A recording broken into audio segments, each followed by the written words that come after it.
YouTube Bimbel Smart. Cerdas, kreatif, berprestasi. Bersama aku Kak Zikni, hari ini kita akan belajar IPA untuk tema 8 kelas 5 dengan materi siklus air. Nah, sebelum masuk ke materi, kita nonton video ini dulu yuk. Siklus air adalah sebuah pergerakan air yang tidak pernah berhenti dari bumi ke atmosfer dan dari atmosfer kembali ke bumi.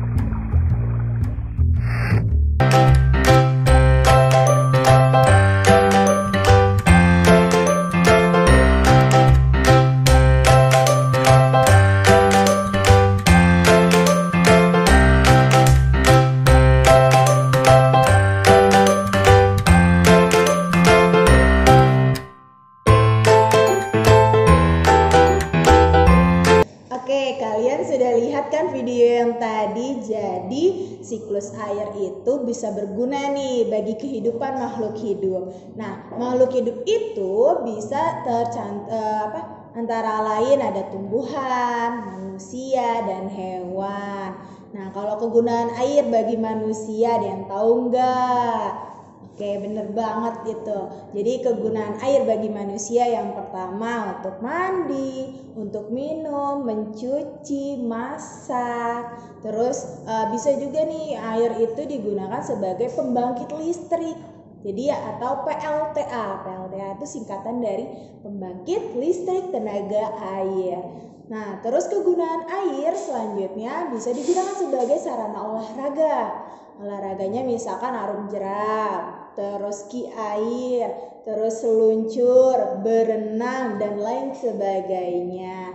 Sedangkan untuk tumbuhan, manfaatnya itu bisa menjadi proses dalam fotosintesis. Nah, fotosintesis itu adalah pembuatan makanan sendiri dari tumbuhan gitu. Jadi tumbuhan itu menghasilkan makanannya sendiri. Nah, selain fotosintesis itu membutuhkan sinar matahari, fotosintesis juga membutuhkan air gitu. Selanjutnya, kegunaan air bagi hewan. Nah, tadi kan manusia juga butuh air untuk mandi tuh. Jadi hewan itu juga membutuhkan air untuk membersihkan tubuhnya. Selain untuk membersihkan tubuhnya, dia juga bisa berguna untuk minum kayak gitu. Jadi bukan hanya manusia saja yang butuh minum, tumbuhan, hewan itu juga membutuhkan minum. Selanjutnya kegunaan air juga bisa sebagai tempat perikanan seperti kayak tempat pemancingan, tambak, waduk, dan lain-lainnya. Terus kalau untuk pariwisata misalkan kita pergi ke pantai, ke laut kayak gitu, itu udah masuknya ke pariwisata. Nah, kalau untuk kendaraan laut itu bisa sebagai alat transportasi nih, pergerakan perahu dari satu tempat ke tempat yang lainnya. Begitu teman-teman, sudah paham kan materinya? Selanjutnya kita lihat nih materi ini, siklus air. Jadi siklus air apa sih? Siklus air itu artinya suatu sirkulasi yang secara terus-menerus dari bumi menuju ke atmosfer, balik lagi ke bumi seperti itu. Nah, terus siklus air juga sumber air itu ada dua. Ada yang dari alam dan ada yang dari buatan. Kalau dari alam itu pastinya terbuatnya langsung dari alam, tidak ada campur tangannya manusia di sana. Nah, tapi kalau yang buatan baru deh ada campur tangannya manusia. Kalau yang sumber air dari alam contohnya kayak mata air. Nah, mata air ini bisa sumbernya tuh dari pegunungan kayak gitu.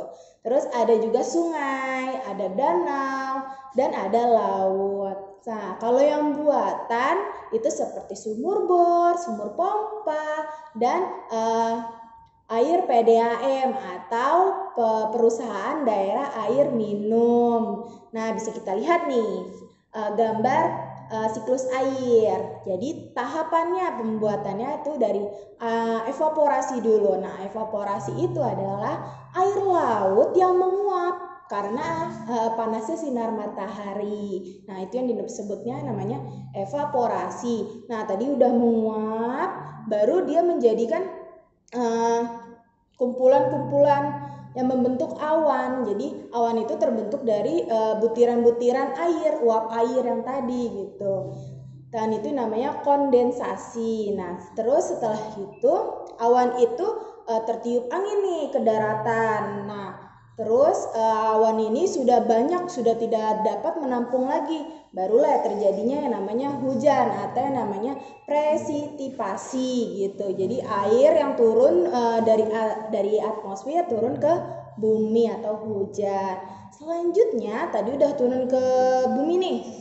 Nah, air itu akan menyerap ke dalam tanah gitu. Nah, sebagian yang lainnya juga akan berusaha untuk pergi ke laut airnya itu. Nah, selanjutnya kita lihat nih materinya. Ada air tanah dan ketersediaannya. Jadi air tanah itu apa sih? Nah, air tanah itu air hujan yang terserap ke dalam tanah atau juga bisa disebutnya sumber air tanah seperti itu.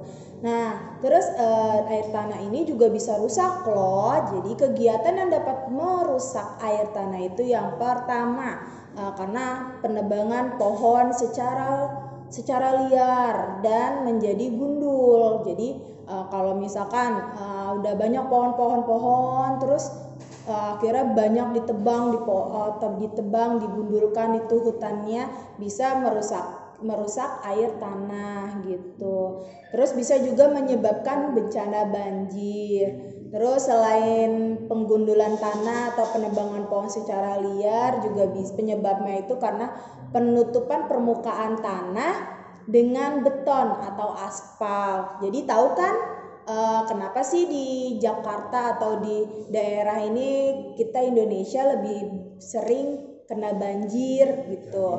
Karena ya penyebabnya itu penebangan pohon secara liar, terus banyaknya jalanan sekarang kan udah ditutupin oleh beton dan aspal kayak gitu. Jadi penyerapan air tanah itu sedikit sekali. Nah, selanjutnya gimana sih cara penanggulangannya? Jadi yang pertama adalah kita harus melakukan reboisasi. Reboisasi itu kita penanaman hutan kembali.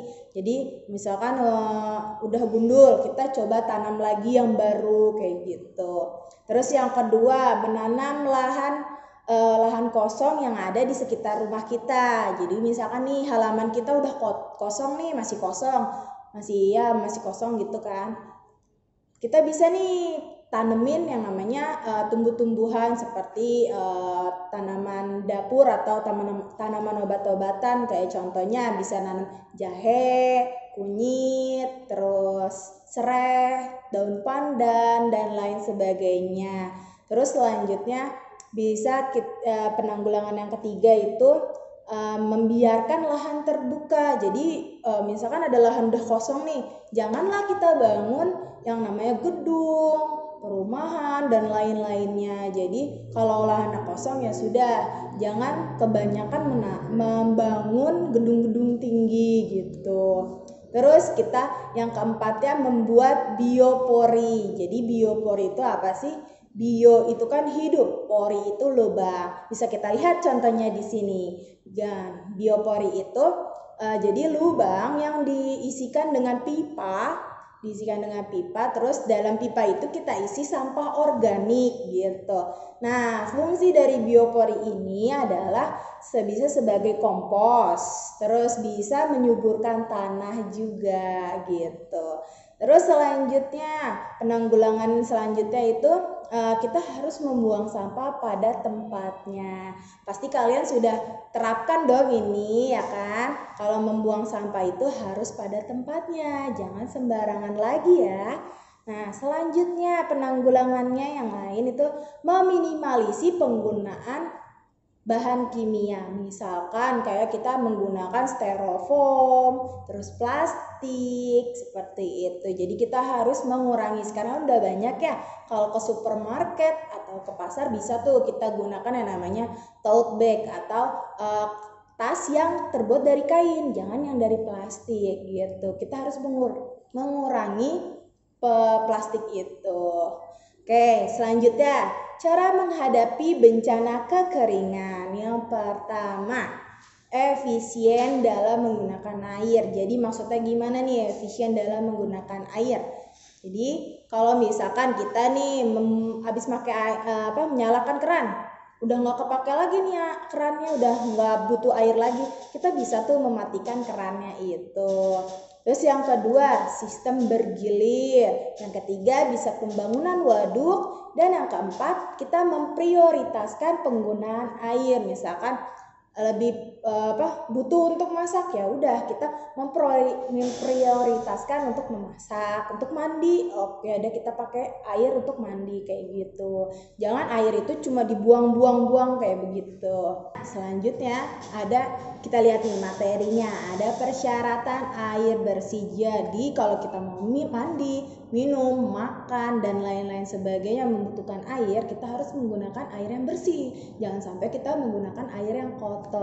Kalau kita menggunakan air yang kotor, malah akan membuat penyakit. Nah, berikut ini adalah persyaratan air bersih. Yang pertama, air yang digunakan itu harus berupa air yang bersih dan sehat. Terus bisa kita lihat secara fisik. Fisik itu yang bisa kita lihat dengan mata telanjang alias dengan mata kita sendiri gitu. Yang pertama, airnya itu harus jernih dan tidak berkerut pastinya. Kalau jernih kan kayak ya bening gitu, nggak ada warna kuning-kuningnya, nggak ada warna hitam-hitamnya kayak gitu. Terus yang kedua, tidak berwarna apapun. Jadi udah pasti warnanya itu bening ya, bukan warna putih, bukan warna oranye, bukan warna hitam, bukan warna coklat seperti itu, atau warna hijau. Terus tidak berasa, jadi airnya itu tidak ada rasanya, jadi alias anta-antanya itu tidak berasa gitu. Terus tidak berbau, jadi kalau airnya udah berbau tandanya itu airnya tidak bersih gitu. Nah, terus yang selanjutnya tidak meninggalkan endapan. Nah, suhunya juga sekitar 10-25 derajat Celcius. Terus kita bisa lihat ciri biologisnya itu aman dan higienis. Terus baik dan layak, maksudnya tuh baik untuk kita minum, layak juga untuk kita pakai. Terus tersedia dalam jumlah yang cukup. Nah, selanjutnya juga mudah terjangkau, jadi gampang untuk didapatkan gitulah. Terus secara kimianya tidak mengandung bahan kimia yang beracun. Kalau kita minum air beracun ya kita bisa sakit gitu. Terus tidak mengandung zat-zat kimia yang berlebihan. Nah, selanjutnya untuk ukuran pH-nya itu antara 6,5 sampai dengan 9 gitu ya. Terus faktor-faktor mengurangi tingkat kualitas air. Yang pertama, pembuangan limbah deterjen yang mengandung fosfor gitu ke perairan. Jadi kayak misalkan limbah pabrik gitu kan, atau kita mencuci baju, kita langsung buangnya ke tanah atau udah campuran dari situ, dari air bekas cucian, itu sudah tidak bagus. Jadi kualitas air juga akan berkurang. Terus pemakaian pupuk dan pestisida. Jadi kalau kita mau pakai pupuk atau pestisida, janganlah berlebihan, secukupnya saja. Terus pembuangan limbah industri. Jadi kalau misalkan ada pabrik gitu kan, nah pabrik itu tidak boleh membuang limbahnya itu sembarangan karena akan merusak kualitas air di sekitarnya gitu. Selanjutnya ada tumpukan minyak dari kapal pembawa minyak kayak gitu. Gimana materi kali ini? Sangat mudah bukan? Dan kalian pastinya paham dong. Nah, buat kalian yang masih menyimpan sebuah pertanyaan, bisa nih diklik link yang ada di deskripsi di bawah ini. Jangan lupa ya di like, terus di share ke teman-teman kalian, dan jangan lupa di subscribe. Salam generasi smart. Bye bye.